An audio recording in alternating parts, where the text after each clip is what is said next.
কিন্তু আমাদের অবস্থা কি, যে সেই 7টা কি গুণ অর্জন করলে আমরা মুমিন হব এটা জানি না। এটা ওরকম হয়ে গেল না, আমি ক্লাসেও যাব না, কি পড়ালেখা করতে হবে জানবো না, বইও পড়বো না। কোরআন শরীফ তো সবার ঘরে আছে, বলতে পারবো না যে নাই, বাংলা অর্থ তো আছে সবার, তাই না? কিন্তু আমরা চাই যে আল্লাহ আমাদের বিজয় দিয়ে দিবেন দুনিয়া এবং আখিরাতে। এটা কি হলো? হলো না। আরও একটা বলা হচ্ছে যে কি জন্যে মানুষকে কি জন্য সৃষ্টি করা হয়েছে। আমরা জানি ওমা খালাকতুল জিন্না ওয়াল ইনসা ইল্লা লিয়াবুদুন, আমার ইবাদত করার জন্য আমি জিন এবং ইনসানকে সৃষ্টি করছি। কিন্তু সূরা আল ইমরানের 110 নম্বর আয়াতে বলা হচ্ছে যে এটাকে আরও ডিটেল, ওইটাও ঠিক আছে, ইবাদতের এখানে আরও ডেসক্রিপশন আল্লাহ রাব্বুল আলামিন দিচ্ছেন। কিরকম? কুনতুম খায়রা উম্মাতিন উখরিজাত লিন-নাস, যে তোমাদেরকে আমি সৃষ্টি করেছি সমস্ত মানব জাতির কল্যাণ করার জন্য। হিন্দু, বৌদ্ধ, নাসমানে, খ্রিস্টান, মুসলমান, অমুসলমান, নারী, পুরুষ, কোনো এটার মধ্যে কোনো ডিফারেন্স নাই।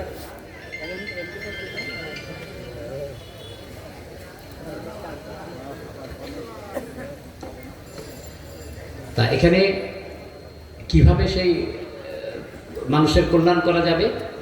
তা'মুরুনা বিল মা'রুফ ওয়া তানহাউনা আনিল মুনকার, সৎ কাজের আদেশ এবং অসৎ কাজের নিষেধ, এইটা করতে হবে। এইটাই হলো যে আমাদের সৃষ্টির। আমাদেরকে নামাজ পড়তে হবে, ওয়া তু'মিনুনা বিল্লাহ, তাই তো? এটা শেষ হয়েছে এই কথা দিয়ে। আল্লাহর উপর ঈমান, নামাজ, রোজা এগুলো করতে হবে। কিন্তু এগুলাতে আমরা কিন্তু আল্লাহর সাথে ওয়াদা করতেছি কি কি কাজ আমাদের করা দরকার, তার মধ্যে এইটা হলো একটা। এবং এই কাজের কথা, যে সৎ কাজের আদেশ এবং অসৎ কাজের নিষেধ, এটা কোরআনে করিমে আমি 14 জায়গায় খুঁজে পাইছি। আলেমরা বলতে পারবেন কম বেশি হইতে পারে, আমি কম্পিউটারে সার্চ দিয়ে 14টা আসে এখানে, হয়তো একটা কম বেশি হইতে পারে। কিন্তু গুরুত্বপূর্ণ না হইলে তো আল্লাহ রাব্বুল আলামিন এইটার কথা আমাদেরকে বলতেন না। এখানে ঈমানের লেবেল করা হয়েছে। একবার আল্লাহ রাব্বুল আলামিন তার আশেপাশের ফেরেশতাদেরকে বললেন যে এই কওমকে তোমরা যে ধ্বংস করে দাও। তখন ফেরেশতারা তো আমাদের মতো না, আমরা তো আল্লাহর কথা কি সব যা বলছে কোরআন শরীফে শুনি, চেষ্টা করি, অনেকে হয়তো শুনেন, আমি তো দেখছি মাঝে মাঝে দু একটা এদিকে হয় না। তো ফেরেশতারা তো ওরকম না, যা বলেন আল্লাহ বিনা বাক্যে, কোনো রকম প্রশ্ন তর্ক বিতর্ক না করে। তর্ক বিতর্ক করার লোক দেখছেন, ইসলামের জিনিসপত্র নিয়ে তর্ক বিতর্ক করে, অনেক রকম বলে না, 1400 বছর আগের কথা অমুক তমুকরণ করে না। তা ফেরেশতারা তো এরকম না, কিন্তু তারা কি বললেন যে আল্লাহ রাব্বুল আলামিন এইখানে তো একজন আছে যে সারাদিন শুধু তোমার মসজিদে পড়ে থাকে, ঘর সংসার কিছু নাই, সারাদিন তোমার জিকির করে, তোমার ইবাদত বন্দেগী করে। তা আল্লাহ কি বললেন যে একে প্রথম ধ্বংস করে দাও। কারণ ওইটা হলো আমরা বলতেছি আল্লাহ এটা এটা করতে বলছেন, যেরকম একটা তোমাকে সৃষ্টি করছি সৎ কাজের আদেশ অসৎ কাজের নিষেধের মতো, কিন্তু সেটা যদি কেউ না করে তাহলে তো এটা তো কাজ করা হলো না, তাই না? বরং আমি ওই যে আপনার যদি একটা কাজের, এখানে অনেকের ব্যবসা বাণিজ্য আছে, ড্রাগন ফল হয় না, এখানে ড্রাগনের একটা ডেলিভারি আছে, ভালো পার্টি আসছে ঢাকা থেকে, 1 ট্রাক নেবে, ড্রাগন সব রেডি। আপনার কর্মচারীরা বলছেন যে এই 1 ট্রাক ড্রাগন নেবে, সুন্দর করে কেটে টেটে প্যাকিং ট্যাকিং করে গেলে ভালো পয়সা দিবে। এখানে তো যারা মাঝখানে কেনে পয়সা কম, ঢাকার পার্টি ডাইরেক্ট আসতেছে, তা 3 দিন পরে আসবে। ও সকালে ইয়েতে আসে, বাগানে এসে বলে আমার মালিক খুব ভালো, 3 দিন পরে ড্রাগন ফল নিতে আসবে, 1 ট্রাক রেডি করা লাগবে। সারাদিন বলতে আসে, সকাল 9টায় আসে আর 5টার সময় যাচ্ছে, ফল কিন্তু একটাও কাটে নাই, রেডি করে নাই।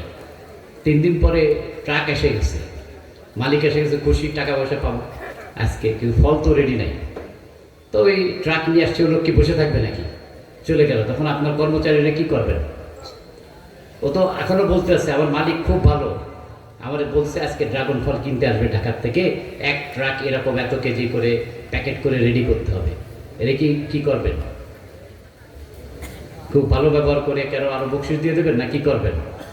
মাইক দিয়ে দেবে উনি, বুঝতে পারছেন? আল্লাহ রাব্বুল আলামিন কিন্তু এরকম কোরআনে যেটা আমাদেরকে বলা হয়েছে সেটা জানতে হবে এবং বুঝতে হবে এবং আমাদের জীবনে সেটা পালন করতে হবে। তার মধ্যে সৎ কাজের আদেশ এবং অসৎ কাজের নিষেধ একটা অত্যন্ত গুরুত্বপূর্ণ। হাদিসে বলা হচ্ছে যে ইমানের লেভেল, যদি কোনো অন্যায় কাজ কোনো জায়গায় হইতে দেখলেন, সেটাকে যে হাত দিয়ে প্রতিহত করলো তার ইমান সবচেয়ে উঁচু, যে মুখ দিয়ে প্রতিবাদ করলো তার মাঝামাঝি ইমান, আর যদি কেউ এটা পারলো না, মনে মনে ঘৃণা করলো, সেটা বলা হচ্ছে নিবু নিবু ইমান। কোনো রকম আছে, একটু বাতাস লাগলে নিভে যেতে পারে। এই জন্যে আমাদের কিন্তু এতদিন সুযোগ ছিল না। অনেক সময় গত 17 বছর অনেক কষ্ট হয়েছে না, অনেকে দিনের কথা বলছেন, এই জন্যে বাড়ির থেকে পালায় থাকতে হয়েছে। ঘরে কোরআন হাদিস থাকছে, এই সন্ত্রাসী বলে অ্যারেস্ট করে নিছে, কেস দিয়ে দিছে, এরকম হয়েছে না। এখন আল্লাহ আমাদেরকে অন্তত এই জিগরগাছা চৌগাছায় আপনাদের উপর দিনের কাজ করার জন্যে, কারোর উপরে যদি কোনো অন্যায় অত্যাচার করে ইনশাল্লাহ সেটার আমরা প্রতিবাদ করব এবং প্রতিহত করব, যাতে আপনারা কোরআনকে জানতে পারেন, কোরআনকে বুঝতে পারেন। জানতে হবে আগে, ওই যে মালিকের যে উনি মাইক দিবে বলছে। এই জন্যে আল্লাহ যে আমাদেরকে কোরআনটা আমরা কিভাবে কি করতে পারবো কি না পারবো, এইটা আমাদেরকে জানতে হবে। শুধু আরবিতেও পড়ার মর্তবা আছে, কিন্তু আমাদেরকে এটা জানতে হবে এবং সেটা জীবনে পালন করতে হবে। তার মধ্যে একটা হলো যে আমাদেরকে সমাজ থেকে অন্যায় অত্যাচার মজলুমের পাশে দাঁড়াইতে হবে। এইটা আমাদের জন্য কিন্তু ফরজ। 14 জায়গায় আল্লাহ রাব্বুল আলামিন বলছেন। আমি দোয়া করি যে দায়িত্ব আল্লাহ দিয়েছেন আমাদেরকে, যে এখানে আমি তো একা সব জায়গায় পারবো না, সবাই মিলে করতে হবে। কোনো মানুষের উপরে কোনো রকম অন্যায় অত্যাচার হবে না। আমরা কোনো চাঁদাবাজি, সন্ত্রাসবাদী এইগুলো আমরা এখানে থাকতে দেব না। সবাই মিলে সেটাকে প্রতিহত করতে হবে। রাজি আছেন ইনশাআল্লাহ? নারায়ে তাকবীর। আমি এখানে অনেক বড় বড় বক্তা আছেন, ভালো বক্তা আছেন, আমার থেকে অনেক সুন্দর বলতে পারবেন। ওনাদের সময় করে দিয়ে আমি আজকে আপনাদের দোয়া চেয়ে নিচ্ছি, বিদায় নিচ্ছি। আমি সব সময় হয়তো এখানে পাবেন না, কারণ ঢাকায় কবির ভাই বলছেন যে সংসদ থাকে, আবার আপনাদের জন্য বিভিন্ন চেষ্টা করি। একটা স্কুলের টাকা মসজিদের, আপনারা খুশি হবেন, 300 মসজিদে আমরা আল্লাহর রহমতে টাকা দিচ্ছি। 300 মসজিদে এখানে 3 লক্ষ টাকা করে দেওয়া হয়েছে। যে এক জায়গায় বেশি না দিয়ে আমরা চিন্তা করলাম যে সব জায়গায় কিছু কিছু দিলে তাতে বেশি লোকের উপকার হবে।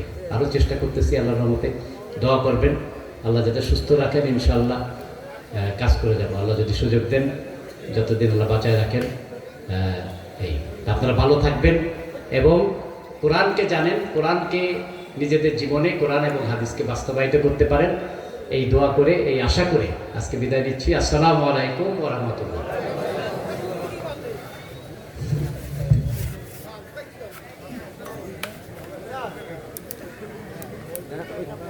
সিস্টেমে করলে হয়, সবারগুলো দিতে হয়। ভাবলাম একটু ড্রোন উড়াবানো, হচ্ছে